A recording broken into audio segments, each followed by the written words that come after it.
जय श्री कृष्णा। राधे राधे दोस्तों। आशा करती हूँ कि आप सब लड्डू गोपाल की कृपा से स्वस्थ और प्रसन्न होंगे।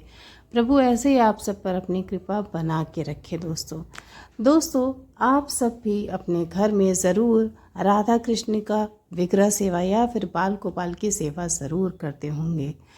अगर आपने अपने घर में विग्रह को विराजमान किया है, भक्ति करती हैं या फिर भगवान से ऐसा कोई संबंध बनाकर आप उनकी सेवा करती हैं, जैसे कि पुत्र का संबंध, दोस्त का संबंध, भाई का या फिर माता पिता का संबंध। हर भक्त ज़रूर प्रभु से, लड्डू गोपाल से अपना कोई संबंध मानता है, उन्हें अपना मानता है। और जब हम भाव के साथ भक्ति करते हैं दोस्तों, तो हमारी भक्ति बहुत ही जल्दी प्रगति में आ जाती है। उस भक्ति को प्रभु बहुत ही जल्दी उस पर कृपा करते हैं और भक्त को अपना लेते हैं। दोस्तों आज मैं आपके साथ लड्डू गोपाल की एक सत्य घटना साझा करने वाली हूँ। बाल गोपाल की सेवा तो आप सभी करते होंगे, लेकिन क्या आपको पता है कि आप जिस विधि से लड्डू गोपाल की सेवा कर रहे हो, वो विधि, वो पद्धति सही है या फिर नहीं। मैंने बहुत सारे ऐसे भक्तों को देखा है जो अपने घर में बाल गोपाल तो लाते हैं, लेकिन उनका सम्मान, उनकी सेवा, उनकी देखभाल वो उस तरह से नहीं कर पाते दोस्तों, जैसे एक सच्चे भक्त को करनी चाहिए। इसीलिए भगवान से हम कोई संबंध बनाते हैं, उसका कारण ये होता है कि हम जिस तरह अपने शरीर की, अपने संतान की देख रेख और सेवा करते हैं, ठीक वैसे ही हमें बाल गोपाल की भी सेवा करनी चाहिए। दोस्तों ये बात गीता में भी लिखी है कि विग्रह की सेवा करने का सबसे उचित तरीका यही है कि हम जो भी खाएं, जो भी पहने, जिस भी तरह से रहें, ठीक वही सारी सुविधाएं और सुख हम अपने प्रभु को भी दें।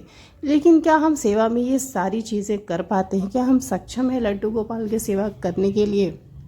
आज की सत्य घटना में दोस्तों आपको ये देखने को मिलेगा कि सही विधि बाल गोपाल की सेवा की का सही तरीका क्या होता है। एक भक्त जो अपने घर में लड्डू गोपाल का विग्रह तो ले आई, लेकिन उसे कुछ भी नहीं पता था कि लड्डू गोपाल कौन कौन है, उनकी सेवा होती है, उन्हें भोग वगैरह लगता है, ये सब उन्हें कुछ भी नहीं था। आज मैं आपके साथ अमिता जी के जीवन के सत्य घटना साझा करने जा रही हूँ। दोस्तों अमिता जी का जो परिवार है वो अभी तो लड्डू गोपाल की, भगवान श्री राधा कृष्ण की भक्ति करता है, लेकिन आज से कुछ वर्ष पहले की ही बात है जब उनके घर में भक्ति जैसा कुछ भी नहीं था। वे सभी सदस्य उनके घर के पूरी तरह से नास्तिक थे। लेकिन दोस्तों कहा जाता है ना कि हमारे जीवन में जब भक्ति आने वाली होती है तो ज़रूर ऐसे ही कोई दुर्घटना या कुछ ऐसा, कोई ऐसी समस्या या कोई दुख आता है जिससे हम भगवान की तरफ खींचे चले जाते हैं। अमिता जी के साथ भी कुछ ऐसा ही हुआ। अमिता जी बताती हैं कि उनके विवाह के 20 वर्ष हो चुके हैं। अभी वो अपने पुत्र यानी कि लड्डू गोपाल के साथ अकेले रहा करती हैं। उनका इस संसार में कोई भी नहीं है। लेकिन एक समय था जब उनका एक भरा पूरा परिवार हुआ करता था। दोस्तों अपने तो बहुत होते हैं, लेकिन जो हमारे दुख सुख में हमारे साथ खड़ा रहे, वाकई में हमारा अपना वही होता है। अमिता जी के 2 बेटे और उनके पति, सास ससुर सभी उनके साथ परिवार में रहा करते थे। अमिता जी हमेशा बचपन से ही राधा कृष्ण के प्रति उनका एक आकर्षण था, लेकिन उनके घर में कोई भी पूजा पाठ नहीं करता था, इसलिए वे भी उतना अधिक पूजा पाठ नहीं करती थी। जो नित्य नियम होता है शाम को और सुबह दिया बत्ती जलाना, बस वो इतना ही करती थी। लेकिन एक बार अचानक से उनकी इच्छा हुई कि वो भगवान श्री कृष्ण की पूजा शुरू करें। उन सभी परिवार वालों का वृंदावन जाना हुआ। वहाँ से अमिता जी ने लड्डू गोपाल का एक विग्रह खरीदा। विग्रह लेकर आई और उसके बारे में उन्हें कुछ भी पता नहीं था। उन्हें लगा कि ये एक शो पीस है। लड्डू गोपाल को सुंदर सी पोशाक और आभूषण पहनाकर उन्होंने अपने ड्राइंग रूम के एक शोकेस में सजा दिया। जो भी आता लड्डू गोपाल को देखकर बहुत प्रसन्न होता, लेकिन सभी के मन में ये सवाल ज़रूर उठता कि लड्डू गोपाल भगवान श्री कृष्ण का बाल रूप ये सजावट की तरह से ड्राइंग रूम में पड़ा हुआ क्यों है। लोग मन में ये बात सोचते, लेकिन कोई पूछता नहीं था। एक दिन अचानक से अमिता की एक बहन उनके घर आई, जो कि लड्डू गोपाल की सेवा पहले से अपने घर में करती थी। उन्होंने बाल गोपाल की वो बहुत ही प्यारी सी प्रतिमा अमिता के ड्राइंग रूम में देखी और अमिता से ये बात पूछ लिया उसने अमिता से पूछा कि तुम्हारे बाल गोपाल तो बड़े सुंदर हैं, बड़े ही प्यारे हैं, कहाँ से मिले तुम्हें ये लड्डू गोपाल? क्या तुमने इन्हें खरीदा है, कहीं बाहर से लेकर आई हो? अमिता अपनी बहन को बताती है कि हाँ, हम अभी 1 महीने पहले वृंदावन धाम गए थे, वहाँ पर हमें ये लड्डू गोपाल की बहुत ही प्यारी सी मूर्ति मिली। मूर्ति इतनी सुंदर थी कि मुझसे रहा नहीं गया और मैंने अपने पति से इसे खरीदने के लिए बोला। बहुत सुंदर थी मूर्ति, इसलिए उन्होंने मना नहीं किया, हम वहीं से खरीद कर ले आए हैं। और जब से ये मेरे ड्राइंग रूम में, जब से मैंने रखा है शोकेस में, मेरा ड्राइंग रूम बहुत सुंदर लगता है। तभी उनकी बहन ने एक उनसे प्रश्न किया कि तुम ये बताओ कि तुम भोग कितनी बार लगाती हो? अमिता जी को उनके भोग के बारे में कोई भी जानकारी नहीं थी। उन्होंने बोला कि कैसा भोग, किस भोग की बात कर रही हो तुम? उनकी बहन शिल्पी ने कहा कि लड्डू गोपाल को भोग लगता है, उनकी सेवा होती है, वो कोई सजावट की चीज़ तो है नहीं कि तुमने रख दिया और वो दिखाने के लिए पड़े हुए हैं। अमिता चौंक गई।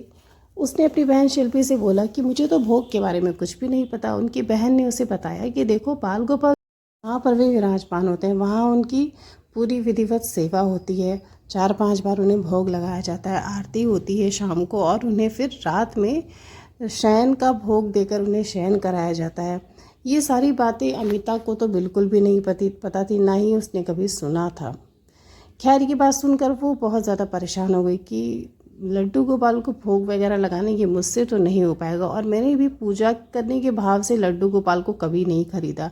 बस मूर्ति मुझे सुंदर लगी तो मैंने ख़रीद लिया कि ये देखने में बहुत अच्छी प्रतीत हो रही है, इसलिए मैंने इसे ड्राइंग रूम में रख दिया। शिल्पी ये बात सुनकर थोड़ा सा चौंक गई, क्योंकि इस तरह से पहले उसने कभी भी नहीं देखा कि लड्डू गोपाल को सजावट के लिए इस्तेमाल करना। शिल्पी के मन में आया कि मेरा समझाना उसको सही नहीं है। जब उसके मन में प्रभु के लिए कोई भाव ही नहीं है, भगवान जैसा, ईश्वर के जैसा, या फिर भक्ति वाला उसके मन में कोई भाव नहीं, तो मेरे समझाने से इसके ऊपर कोई भी फ़र्क पड़ने वाला नहीं है। और दोस्तों, ये बात सच्ची है।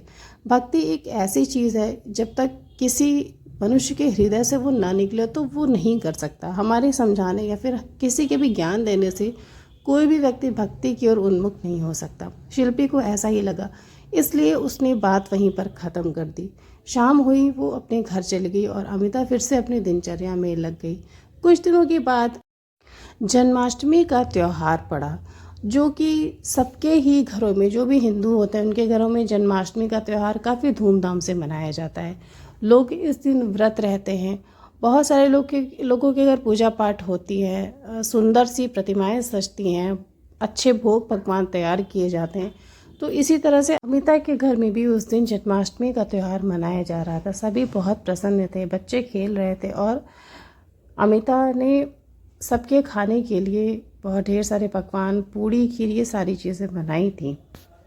घर में उस दिन पूजा वगैरह हो गई और अमिता भी खाना खाने जा रही थी। उसने अपने बच्चों के लिए खाना परोसा और उसी ड्राइंग रूम में टेबल पर बच्चों का खाना लगा दिया। खाना लगाने के बाद बच्चे खाना खाए और फिर वहाँ से चले गए। सबके खाना खाने के बाद अमिता ने भी भोजन किया। शाम हो गई और अब समय आया सबके सोने का। सबको सुलाने के बाद अमिता अपने कमरे में सोने के लिए चली जाती है। वो लेटती है और उसकी आंख लग जाती है, लेकिन तभी अमिता को एक अजीब सी बेचैनी का अनुभव होता है। उससे ऐसा महसूस होता है कि उसके कान में किसी छोटे से बच्चे की आवाज़ गूंज रही है। कोई नन्हा सा बच्चा मैया मैया कह के उसे आवाज़ दे रहा है। अमिता सोचती कि आज मुझे कैसे वहम हो रहा है, मेरे कान बज रहे हैं, मुझे अजीब अजीब सी आवाज़ सुनाई दे रही है। इस घर में तो क्या, घर के आसपास भी कोई नन्हा बच्चा नहीं है जो मैया मैया कह के मुझे बुलाए। और उसके बच्चे थोड़े बड़े थे जो इस तरह से नहीं बोलते थे। अमिता को लगा कि उसे वहम है। अमिता फिर से सोने का प्रयास करने लगी। तभी उसने एक बहुत ही अद्भुत सा सपना देखा। अमिता ने स्वप्न में देखा कि वो अपने ड्राइंग रूम में खड़ी है और तभी कोई नन्हा सा बच्चा पीछे से आकर उसकी साड़ी का पल्लू आंचल खींच रहा है। अमिता को ऐसा अनुभव हुआ कि उसके पीछे कोई छोटा सा बच्चा खड़ा है। वो मुड़कर देखती है और पीछे ठाकुर जी के दर्शन करती है। दोस्तों, ऐसा सपना अमिता ने पहले कभी भी नहीं देखा था। ये सपना देखकर वो चौंक कर जग जाती है। उसे रात भर नींद नहीं आती। पहले कभी भी उसके मन में भक्ति का भाव तो नहीं आया दोस्तों, लेकिन अमिता बताती है कि जब मैंने स्वप्न में नन्हे से ठाकुर जी को देखा तो मेरा हृदय आनंद से भर गया। मुझे समझ में ही नहीं आया कि मैंने आज ऐसा स्वप्न क्यों देखा है। कभी ऐसा लगा कि आज जन्माष्टमी थी, इसलिए मुझे भगवान श्री कृष्ण का स्वप्न आया। मन में ढेर सारा आनंद लिए अमिता लेट जाती है और बार बार उसी सपने को याद करती रहती है। उसका मन बहुत प्रफुल्लित होता है। सुबह होती है और वो घर की साफ सफाई में लग जाती है। सभी बच्चे स्कूल चले जाते हैं। वो ड्राइंग रूम में झाड़ू लगाने जाती है। तभी उसने एक ऐसी चीज़ देखी जिसे देखकर वो बिल्कुल चौंक जाती है। उसके मन में आता है कि आज क्यों ना उस शोकेस की सफाई की जाए जहाँ पे लड्डू गोपाल की प्रतिमा रखी हुई है। वो सोच जाती है और हाथ बढ़ाती है शोकेस को खोलने का। तभी उसे जो दृश्य दिखता है दोस्तों, वो देखकर हैरान रह जाती है। अमिता देखती है कि लड्डू गोपाल के वस्त्र और उनके पूरे मुंह में खीर लगी हुई है। वो देखकर दंग रह जाती कि ये क्या लगा है। फिर जब वो ध्यान से देखती है और हाथों से छूती, तब उसे समझ में आता है कि ये तो खीर है, लेकिन बाल गोपाल के मुंह पे खीर कैसे लग गई, उनके वस्त्र में खीर कैसे लग गई। दोस्तों, अमिता बताती हैं कि उनके पूरे कपड़े पर खीर गिरी हुई थी। जैसे नन्हे छोटे बच्चे अपने हाथ से खाते हैं तो उनके वस्त्र गंदे हो जाते हैं, ठीक उसी तरह लड्डू गोपाल के पूरे शरीर में और होठों पर खीर लगी हुई थी। ये देखकर वो बहुत ज़्यादा परेशान हो जाती है। उसे कुछ समझ नहीं आता कि ये सब कुछ कैसे गंदा हो गया। उसे लगता है कि कोई या तो किसी चूहे वगैरह ने ऐसा कर दिया या फिर किसी बच्चे ने छू दिया, लेकिन उस शोकेस को ना तो किसी बच्चे ने हाथ लगाया था और ना ही लड्डू गोपाल की प्रतिमा बाहर निकली थी। वो साफ़ सफाई करने के बाद नहाने जाती है और इस बात को बार बार सोचती रहती है। उसे रहा नहीं जाता और वो अपनी बहन शिल्पी को फ़ोन लगाकर अपने घर बुलाती है। शिल्पी आती है और अमिता उससे सारी घटना बताती है। वो अभी तक समझ नहीं पाई थी इस चीज़ को कि लड्डू गोपाल के मुंह पर खीर लगी तो लगी कैसे। उसकी बहन मुस्कुराते हुए उसे समझाती है कि देख अमिता, तू बहुत भाग्यशाली है। तू भक्ति बिल्कुल भी नहीं करती, लेकिन भगवान की तुझ पर बहुत कृपा है। अमिता उससे पूछती कि तुम ऐसी बातें क्यों कर रही हो, मैंने ऐसा क्या किया है। शिल्पी बताती है कि तेरे घर लड्डू गोपाल आए ये कोई मामूली बात नहीं है। भगवान तुमसे या फिर तुम्हारे किसी कर्म से प्रसन्न है कि स्वयं तुम्हारे घर तुमसे सेवा लेने के लिए आए हैं। लड्डू गोपाल का किसी के घर में आना एक सामान्य बात नहीं होती। इसका अर्थ ये होता है कि तुम्हें उनकी भक्ति करनी है। वो तुम्हें अपनी सेवा के लिए, अपनी भक्ति के लिए चुन चुके हैं। अमिता अब भी नहीं समझी। शिल्पी उसे बताती है कि तुमने क्या उन्हें खीर का भोग लगाया। अमिता कहती है नहीं, मैंने तो कोई भोग नहीं लगाया।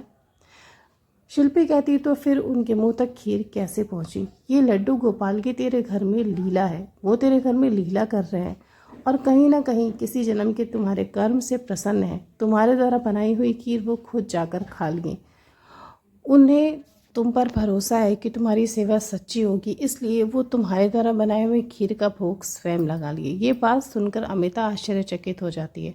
अपनी बहन से पूछती है कि ऐसा भी होता है। शिल्पी से समझाती है कि देख, जो सच्चा होता है, जिसके हृदय में भक्ति का भाव होता है या कहीं कभी किसी जन्म में उसने भक्ति की होती, तो स्वतः ही उसके जीवन में भक्ति अपने आप ही आ जाती है। और तुम्हारे साथ ऐसा ही हुआ। ना तो तुम वृंदावन धाम जाती, ना वहाँ पे तुम्हें लड्डू गोपाल मिलते। वृंदावन जाना कोई सामान्य बात नहीं है। राधा रानी की कृपा होती है तभी हम वृंदावन धाम में प्रवेश कर पाते हैं। अपनी बहन को बहुत समझाती है। उसे बताती कि तुम्हें बाल गोपाल की सेवा अब विधि के साथ करनी होगी, क्योंकि प्रभु ने स्वयं तुम्हें चुना है। अमिता बहुत प्रसन्न होती है मन ही मन। कहीं ना कहीं उसके मन में भक्ति का बीज आरोपित हो जाता है।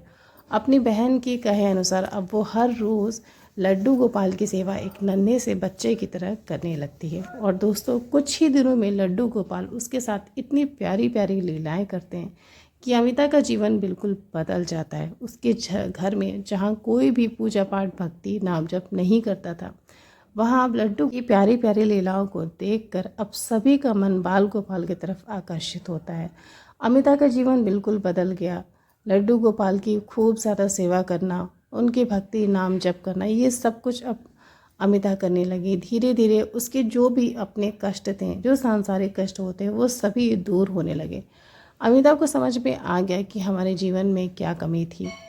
दोस्तों, हम सभी बाल गोपाल को घर तो लाते हैं, लेकिन उनमें से कुछ ही ऐसे खास भक्त होते हैं जो अपने मन से भगवान कि सच्ची भक्ति चाहते हैं, और ऐसे लोग काफ़ी कम होते हैं। मैं सभी भक्तों की बात नहीं कर रही, लेकिन सच में प्रभु के द्वारा चुने हुए वो भक्त बहुत ही कम और ख़ास होते हैं। अमिता जी भी उनमें से ही एक हैं। उनके जीवन की ये प्यारी लीला आप ज़रूर साझा करिएगा भक्तों के साथ, ताकि उन्हें भी लड्डू गोपाल के प्रति उनकी लीलाओं का ज्ञान हो सके। और भी प्यारी लीलाओं का आस्वादन करने के लिए मेरे चैनल कृष्ण प्रेम रस को अभी ज़रूर सब्सक्राइब कर लीजिए। तो दोस्तों, कल फिर मिलती हूँ आपके साथ एक नई सत्य घटना को लेकर, लड्डू गोपाल की प्यारी सी एक लीला को लेकर। जय श्री राधे।